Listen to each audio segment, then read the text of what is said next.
vamos a continuar con este tema acerca del complejo de inferioridad. ¿Qué tal, José Luis? ¿Cómo estás? Muy bien, Gabriela, gracias. ¿Y tú? También ya estamos en tercer día de complejo de inferioridad y el día de ayer nos quedamos con una participación que nos hacían llegar anónima.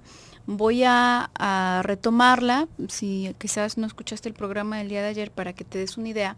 Ella nos compartía que se sentía muy identificada con lo que estábamos comentando, nos decía que ella todo le da a su mamá, tiempo, dinero, esfuerzo, etcétera, y aún así dice sentirse la hija menos amada o aceptada.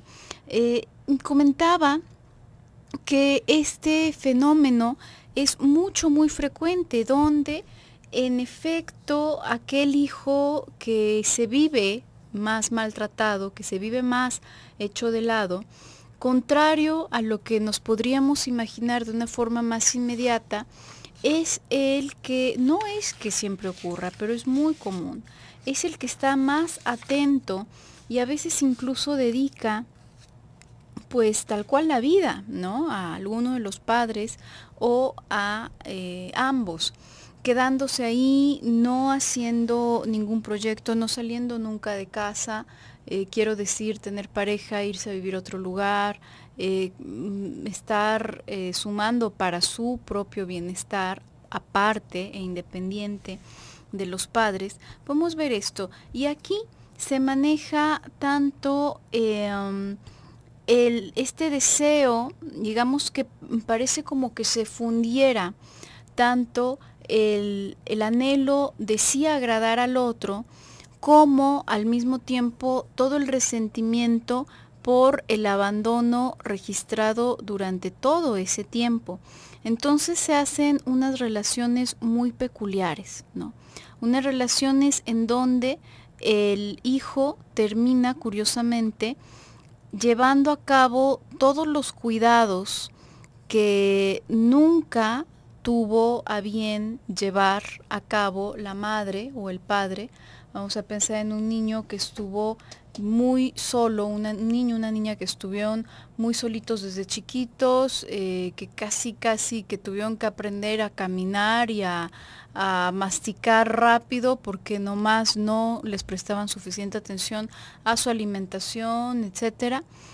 Y vemos que una vez que ellos ya son grandes y los papás ya son adultos mayores, empiezan a tener una dinámica en donde pareciera que ellos se convirtiesen en los padres de estos señores, en la madre o en el padre de estos señores, sobre todo la madre, ¿no? Porque van siendo funciones de alimentar a los ancianitos, a veces de cambiarlos, de cuidarlos, regañarlos, ¿no? A veces hasta bañarlos se tiene que hacer.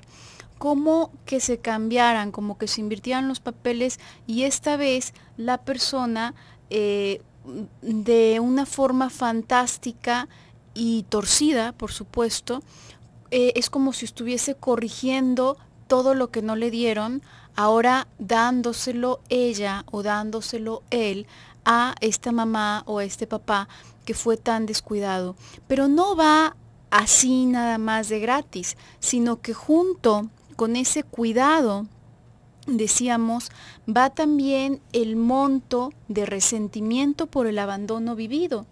Entonces vemos unas relaciones tan ambivalentes y tan fuertes en donde el hijo o la hija de pronto se convierten en una mamá ruda, en una mamá estricta y a veces incluso un tanto cruel y maltratadora hacia sus propios padres. Cumple con todas las funciones, pero siempre está de fondo este coraje. Por eso es que no se puede abandonar, Anónima. Por eso es que por más cansada que estés, ¿por qué? Digo, no estoy diciendo que sea específicamente tu situación, puede que, pero la cuestión es que ahí se desahoga tanto el coraje como la necesidad de mamá, ¿no? Uh-huh. Y que también va perdiendo uno justamente su lugar como hijo. Porque los hijos no hacen eso, ¿no? Los hijos no mantienen a los padres, los hijos no cuidan a los padres, es al revés. ¿no? Hay un momento en el que los padres tienen que mantener a los hijos y también hay un momento en el que los padres tienen que cuidar a los hijos. En el momento en el que estos roles se van volteando, justamente se pierde ese afecto como hijo, porque ya no somos hijos, ya no estamos en esa función, que sería curioso pensar en una función de hijo, ¿no? Pero tal cual, así como tú ya lo vas mencionando, Gaby, se va entrando en una función materna, ¿no? Es en una situación en la cual nosotros no deberíamos de estar y que justamente nos lleva a perder ese afecto de los padres, porque si bien podríamos llegar a tener, al menos, ¿no? Uno podría pensar, bueno, un reconocimiento, una gratitud, ya no es nuestro espacio, ya no es lo que nosotros de alguna manera estuviéramos buscando con nuestros padres, ¿no? Este reconocimiento, pero como hijos, sino que ya viene con esta sensación de que ahora como nosotros somos los padres, pues nosotros somos los que castigamos, nosotros somos los malos, los que decimos, los que vamos haciendo todas estas cosas ya estereotípicas, ¿no? Que se van pensando por parte de los padres. Y pues evidentemente que ahí está el camino de irnos quedando solos, porque también se vuelve una situación mucho más compleja que solamente esto, ¿no? Que solo ser la hija menos amada, sino que si hay una relación de pareja, bueno, para empezar, difícilmente se puede sostener una relación de pareja si se está jugando este rol dentro de casa. ¿Por qué? Porque entonces nosotros ya tenemos familia, ya estamos ocupados, ya tenemos responsabilidades y por lo tanto no hay espacio para que llegue alguien más. Y si llega, es una situación que se va a estar diluyendo y erosionando con el tiempo. ¿Por qué? Porque es una, ¿cómo lo podríamos decir? Una demanda de tiempo y de afectos demasiado grande. Esto es algo que especialmente acá en México va sucediendo muy a menudo, ¿no? Pareciera que en estas familias que son grandes, y no necesariamente que sean grandes, pero pareciera que siempre la hija más chica o la hija que quedó soltera se queda cuidando a los papás. Hasta fue una costumbre, ¿no? Sí, es algo, por eso lo digo, que es como muy clásico de acá de México, ¿no? Bueno, es que esa es la hija que se queda, ¿no? Y ya desde ahí es la quedada, ¿no? De alguna manera es una forma medio despectiva de referirse, pero va alrededor de todo este contrato que se va haciendo en casa de una manera muy silenciosa y sobre el deseo que van teniendo los padres alrededor de esa hija de que ella no salga, de que ella se quede y de que ella cuide, ¿no? Esto es algo que también lo podemos ver dentro de las organizaciones familiares en donde hay una madre soltera, en donde no hay un padre y se tiene un hijo casi con la intención así pura de que nos acompañe, de que sea nuestro compañero, por no decir nuestra pareja, ¿no? Porque eso ya va más hacia lo inconsciente porque ya tiene ahí un rasgo incestuoso, un contenido incestuoso. Pero entonces se va generando esta relación ya que se crece, porque ¿cómo voy a dejar a mi madre sola, ya sea hombre o mujer? ¿Cómo la voy a dejar sola si yo soy lo único que tiene? Y esto, bueno, realmente es algo bastante difícil de superar, pero que acá tú, Anónima, nos estás dando un punto clave, que ya te cansaste, ¿no? Ya estás cansada, ya que nos empieza a doler algo, porque en un principio lo hacemos como con muchísimo gusto y con nuestro sentido de responsabilidad, pero ya que nos empieza a incomodar, ahí tenemos una oportunidad de hacer algo distinto. Vamos a ir a un pequeño bloque comercial y regresamos. Y bueno, continuando por ahí, el día de ayer teníamos una participación vía WhatsApp en donde nos compartían que una chica nos compartía que ella se declaró, ¿no es cierto, José Luis? Ella se declara a un chico y se la rechaza.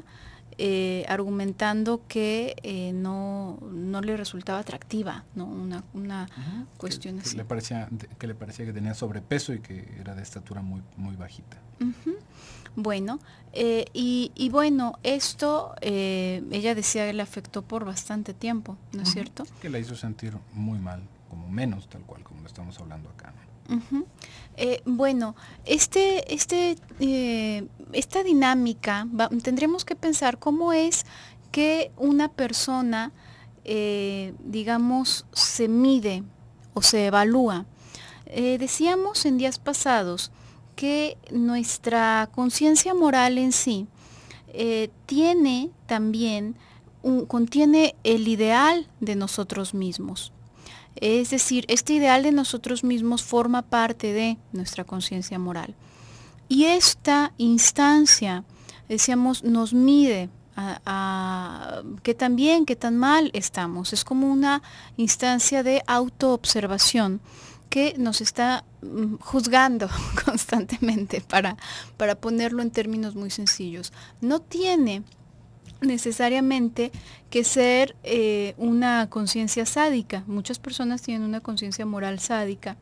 El hecho de poder autoobservarnos es algo muy positivo, verdaderamente nos permite, puede sonar contradictorio, pero como retroalimentarnos, ¿no? Nos permite aprender de escenarios pasados, nos permite fijarnos objetivos, etcétera, etcétera, etcétera.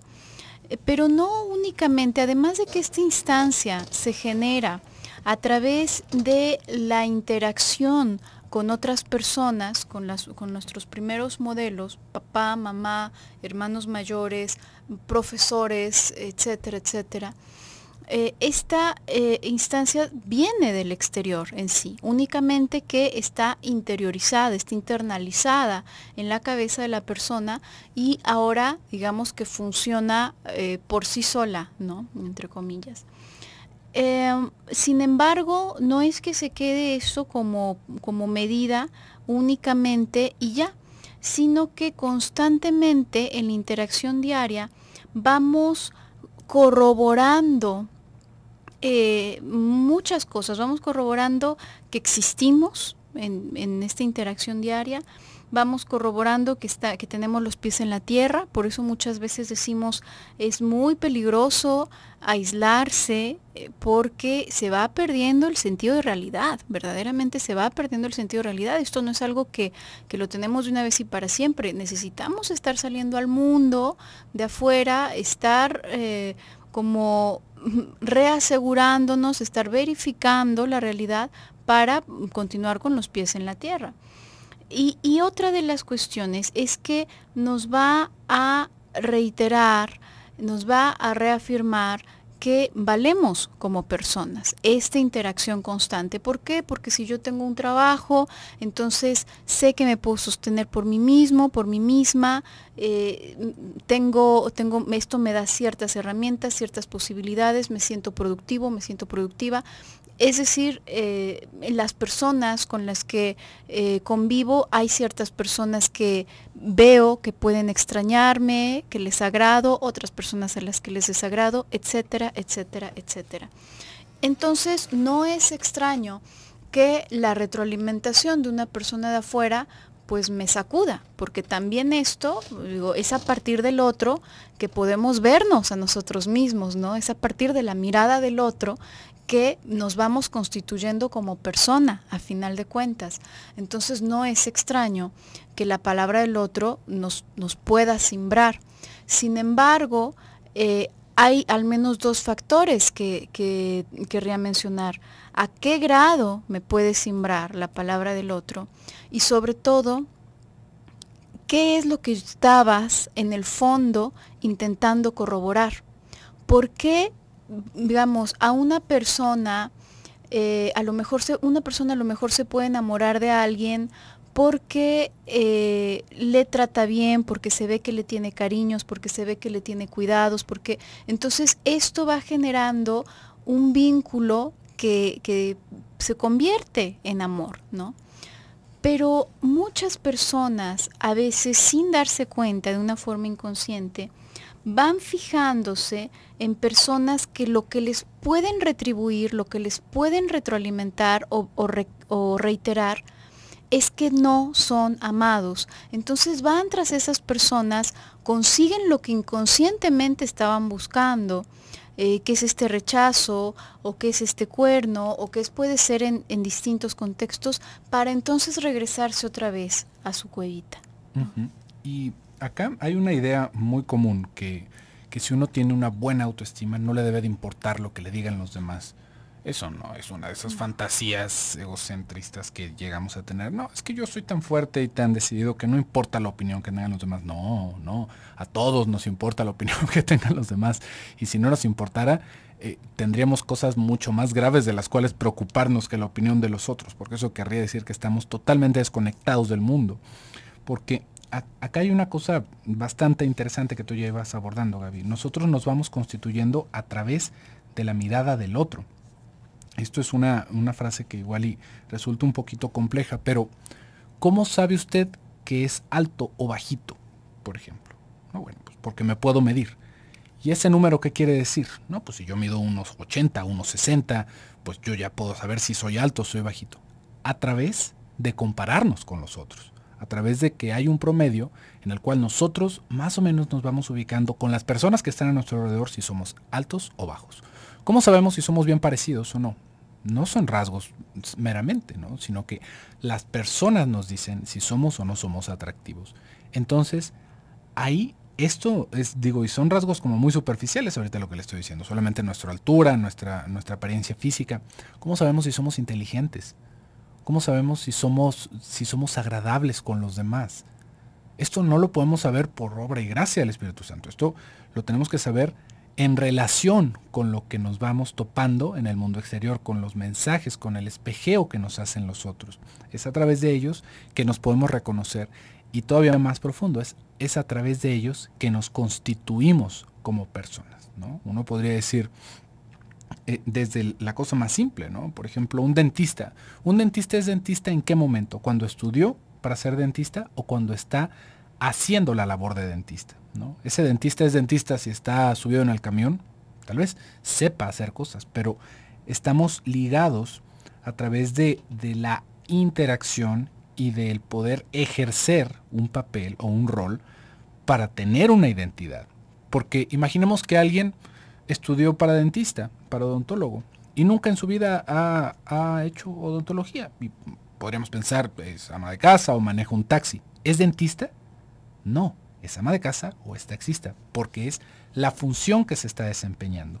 Y esto mismo va para todo lo que tiene que ver con las interacciones con los demás. Entonces, eso de que no nos importa lo que nos digan los otros, es una fantasía, eso no sucede. No hay nadie tan bien constituido como para que no le importen estas cosas, porque estar bien constituido involucra que nos importe lo que nos dicen los demás.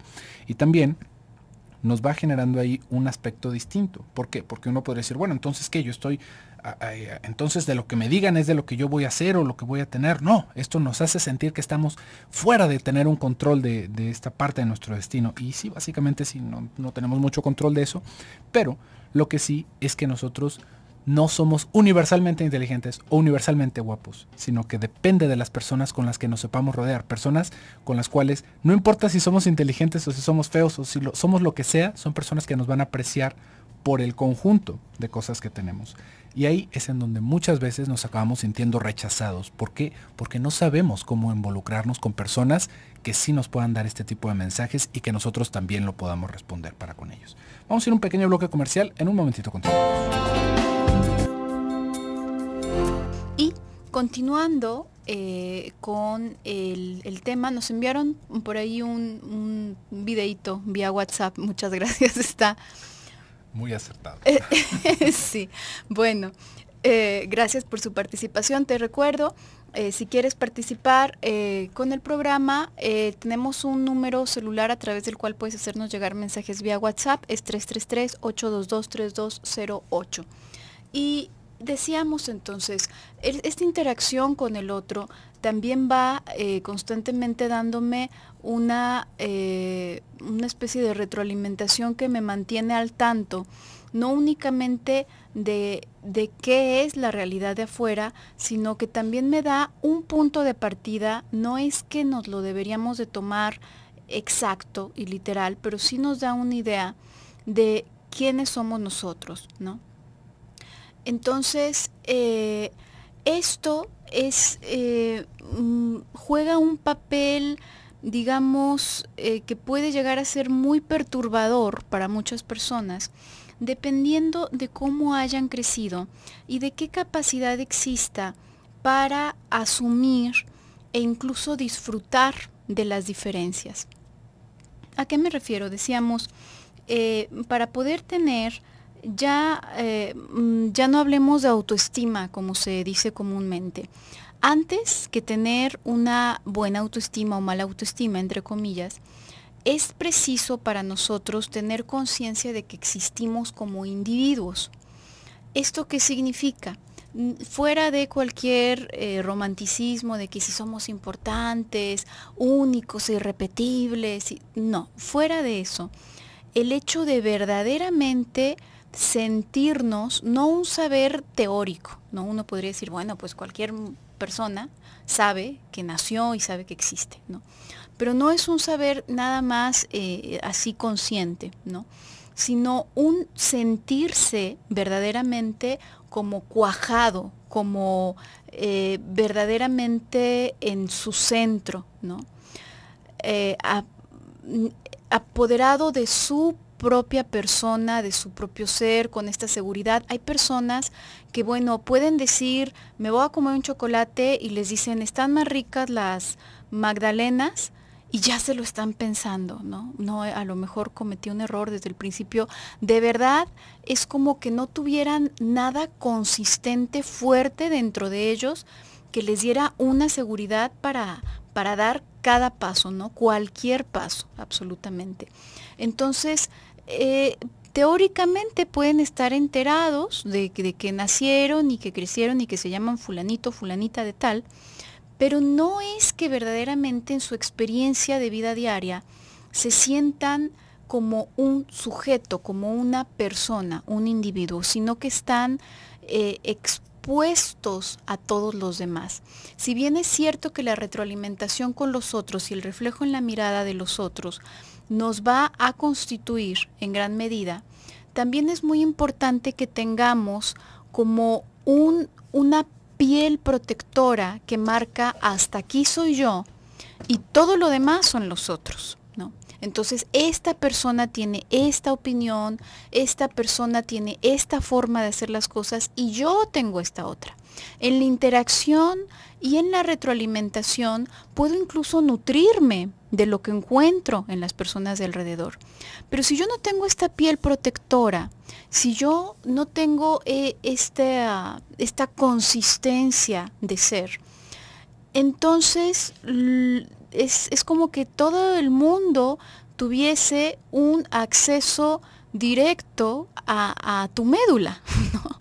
Entonces absolutamente cualquier cosa llega a arrasar, no hay nada que detenga. Es como si en lugar de guardarte en una casa, estuvieses a la intemperie, ¿no? A nadie nos va a matar la lluvia porque, bueno, pues nos metemos a la casa y puede llover y caen relámpagos y se inunda y lo que quieras, pero si te agarra a la intemperie en medio de un campo, bueno, pues sí te puede matar porque te va a inundar, porque te puede llevar la corriente, porque te puede caer un rayo, porque estás a la intemperie, porque no hay nada, no está esa capa que distinga entre una adentro y una afuera. Entonces, esta capa protectora se constituye o queda frágil o ni siquiera se constituye dependiendo de si en un primer momento las personas que te criaron, las personas que te trajeron a este mundo, te pudieron ver como un individuo o nunca te vieron como un individuo. ¿Qué pasa con estos padres que siempre el hijo es la propiedad de, ¿no? Y fíjate, Gaby, nos están haciendo llegar más participaciones por WhatsApp, desde unos saludos desde Dallas, Texas. Saludos. Muchas gracias por los saluditos. También esta persona que nos envió el video nos dice que siempre nos escucha, muchísimas gracias. Y nos están haciendo una pregunta, nos dicen, tengo un hijo de 8 años, le hicieron una endoscopia y... no, no es. Yo dije, qué caray con esas endoscopias, pero también nos están haciendo una pregunta a nosotros. Dice, hola doctores, ¿cómo sanar mi autoestima? Mi mamá siempre me dijo que era muy burra, sucia, eso es poco lo que uno vivió con ella. Ok, digamos que hubo ahí una relación. Mucho más que eso que nos está compartiendo, ¿no? Sí, hay una relación fuerte con la madre, ¿no? En este tipo de situaciones, realmente tendremos que buscar ayuda terapéutica. No específicamente por eso, no porque nos vayamos a arreglar del desprecio de nuestros padres. Es una situación realmente muy, muy, muy grave por todas las implicaciones que trae en nuestra vida como adultos. Pero acá el problema es cómo podemos llegar a nuestra adultez, podemos llegar a los 20, 30, 40, 50, 60 años y seguir con esto clavado en la cabeza, ¿no? Porque ahí digamos que el problema no solamente se genera por ese maltrato de los padres, sino porque no hemos podido avanzar de eso, porque sigue estando presente como si fuera el día de hoy el que nos lo dijeron, ¿no? Y esto nos va hablando de que algo se queda cristalizado en nuestra historia, que no se ha podido dejar atrás, porque imaginemos que todas las cosas que nos suceden nos van dejando una cicatriz, ¿no? Y esto no es algo cuantificable, no es como decir, bueno, para una persona que le dijeron que era muy burra y sucia, si le hubieran dicho que era muy burra, sucia y aparte, no sé, alguna otra ofensa, entonces eso sería más grave. No, todas estas cosas que vamos viviendo como desprecio por parte de nuestros padres van dejando una cicatriz, van dejando huellas en nosotros. Pero de la misma manera que cuando somos niños nos podemos romper un brazo, una pierna, tener accidentes horrorosos, esto no quiere decir que vamos a pasar ese momento como si no hubiera sucedido nada. Nos va a dejar una cicatriz, pero necesitamos seguir creciendo. Cuando esto fue tan grave o hubieron tan pocos elementos para podernos sanar y continuar con nuestro camino y poder restablecer relaciones mucho mejores en el futuro, ahí es en donde sí ya tendríamos que pensar en buscar algún tipo de tratamiento psicológico, porque no es solamente el aspecto de la autoestima, sino justamente cómo eso nos ha dejado ahí atorados en un momento de nuestra vida y por lo tanto, pues para el trabajo nos va a afectar, para nuestras relaciones de pareja nos va a afectar, para el autoconcepto, que es lo que tú nos estás diciendo acá de nuestra autoestima, nos va a estar molestando y no pareciera haber forma, porque ¿qué hago? ¿No? ¿Qué es lo que uno puede hacer con esto? Pareciera que lo único que nos toca es apechugar, ¿no? En ese momento, pero realmente para eso es que hay personas que nos dedicamos a atender la salud mental de las personas, ¿no? Porque hay otras maneras, hay forma justamente de crear nuevas historias y de continuar con nuestra vida, no porque le vayamos a dar un borrón a ese momento horroroso de nuestro crecimiento, sino porque hay que construir cosas nuevas y tal vez un acompañamiento nos pueda hacer esto más viable que si solamente lo intentamos nosotros, porque a veces uno pues simplemente no le va encontrando la salida a ese tipo de problemas. Pero una vez más, no porque sea baja autoestima, sino justamente porque esto se sigue viviendo en el presente. Eso sería el asunto, eso sería algo a resolver, no para destraumarnos, eso no sucede, sino para poder ver cómo construir nuevas historias. Vamos a hacer un pequeño bloque comercial. Le recuerdo el número de WhatsApp si usted nos quiere participar también. El celular es 333-822-3208. Regresamos.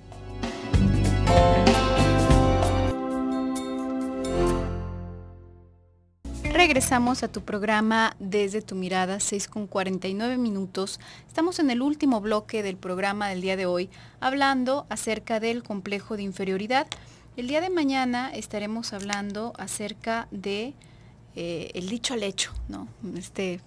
Esta diferencia que puede ser mucho, muy grande.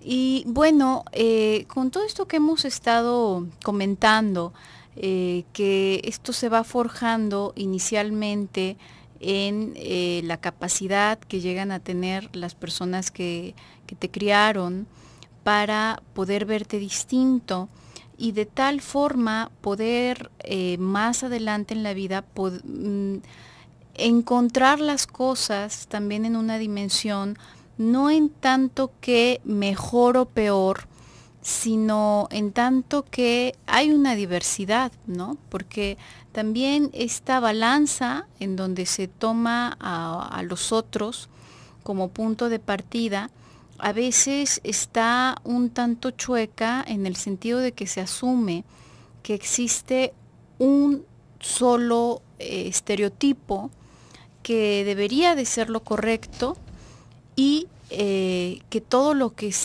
sea distinto de esto está por debajo, ¿no? Y todo lo que se le parezca, en tanto más se le parezca, entonces es mejor, ¿no?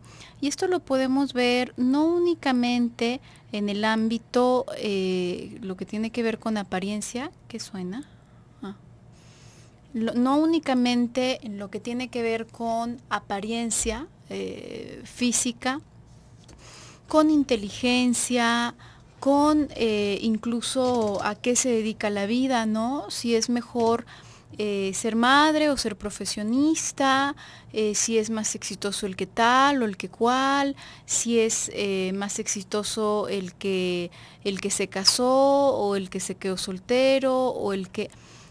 a final de cuentas se va generando esto de pronto como si hubiese una sola manera y se puede ver una y otra vez en el consultorio porque las personas por lo general llegan a preguntar cuál es la forma correcta de hacer las cosas o cuál es la forma correcta de sentir las cosas o si lo que están haciendo es bueno o malo o como en esta fantasía de que existe una regla universal de lo que debería de ser, ¿no? Y no, realmente no es así. Realmente hay una diversidad enorme en todos los sentidos, en el sentido de la moral que pueden tener las personas, el físico que pueden tener las personas, las simpatías y antipatías que pueden tener las personas, en todo, ¿no? Esto no marca que sea bueno o malo. Lo más que podemos llegar a considerar como un estándar es si una cuestión es constructiva o es destructiva, ¿no? ¿Por qué? Porque eso nos coloca en el terreno de la salud, ya sea físicamente, psíquicamente, laboralmente, en cualquier sentido. Una persona puede decir, bueno, pues sí, es que mi diversidad me dicta pues trabajar desde que sale el sol hasta que se oscurece y con eso me siento súper tranquilo, ¿no? No es que esté mal, es que te va a reventar, ¿no?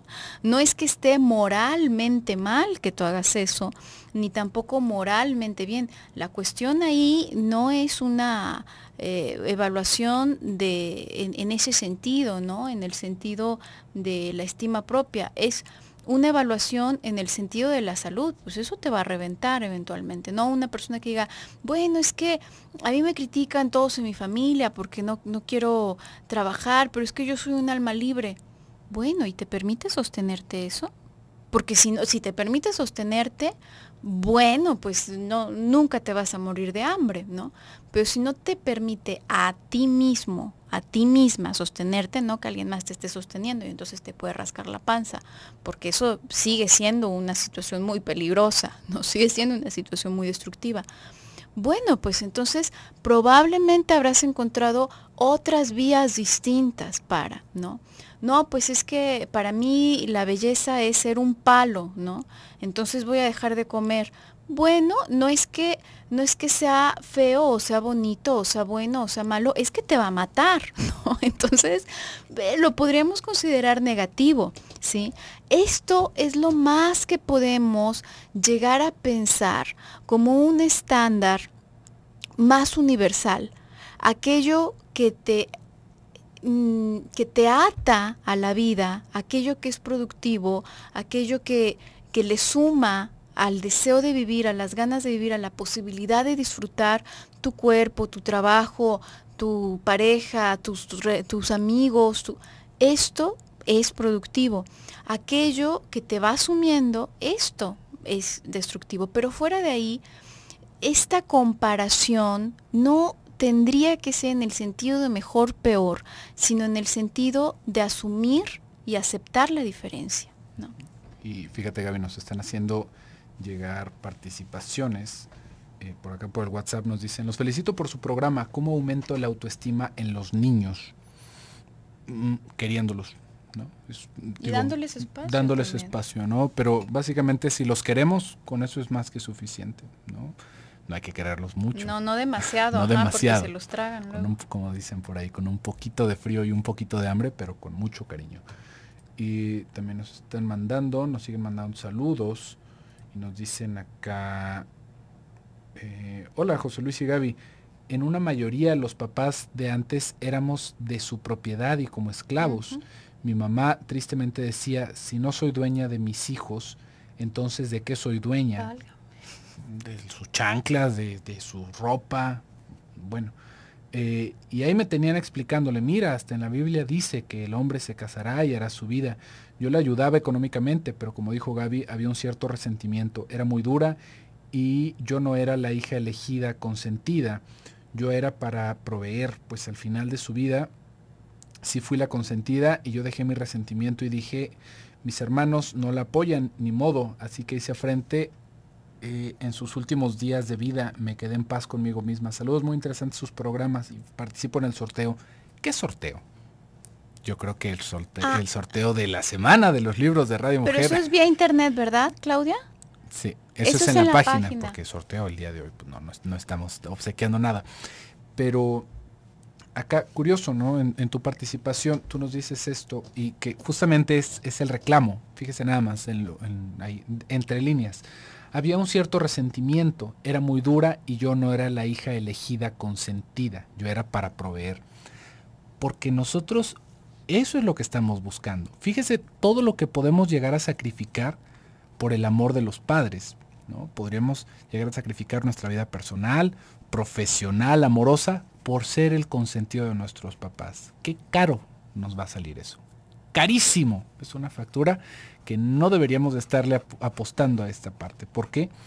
Justamente porque eso nos impide salir al mundo, ¿no? Si nuestro objetivo, y este es algo que va, como le digo, es entre líneas, ¿no? Va siendo algo ahí inconsciente, porque hay algunas personas que se van quedando todavía más atrapadas. ¿Por qué? Porque los papás nos tienen en este papel de superhéroes. Somos los más buenos, los más consentidos, los más proveedores de todos. Y ahora sí, ¿para dónde nos hacemos? ¿No? Al menos con el odio, con el corajito de, uy, no me están dando lo que yo quiero, nos alcanzamos medio a sacudir. Todavía ahí con el pico clavado en esa idea de que debería de ser diferente, ellos me deberían de querer de esta manera porque yo soy el que más vale. Esto es una competencia que siempre va a estar en nuestra cabeza alrededor de las relaciones que tenemos con los padres, que a nosotros nos quieran más que a nadie. Y esto es una renuncia que tenemos que afrontar, que se nos debió de haber ayudado por parte de nuestros padres en esos primeros momentos en los que estaban los papás juntos y nosotros nos queríamos poner en medio. Ahí era para que nos dieran un empujón y cayéramos de nalgas, déjeme le digo. ¿Por qué? Porque no es nuestro lugar estar ahí. Nuestro lugar es estar en otro lado, haciendo amiguitos, conociendo gente afuera, estudiando, aprendiendo y regresando a casa donde tenemos un sustento, donde tenemos ese cariño de ellos, hasta donde se nos debe de dar, no ser sus consentidos. Porque ahí en esto se va promoviendo la desigualdad entre los hermanos, la competencia y el odio entre nuestra sangre. Eso es algo que no le debemos de apuntar y ahí sí hay que hacer un poquito de conciencia. Si eso es lo que nosotros estamos haciendo con nuestra vida, como le digo, qué caro nos va a salir, porque todo lo demás lo vamos a tener que dejar de lado justamente por tener ese afecto de los padres. Y si en algún momento lo llegamos a tener, déjeme le digo que ni siquiera con eso va a ser suficiente para calmar esa ansiedad que tenemos. Pero bueno, muchísimas gracias por sus participaciones. Por el día de hoy se nos ha terminado el tiempo. Yo me despido, soy José Luis Amarripa. Yo soy Gabriela Maldonado, hasta pronto.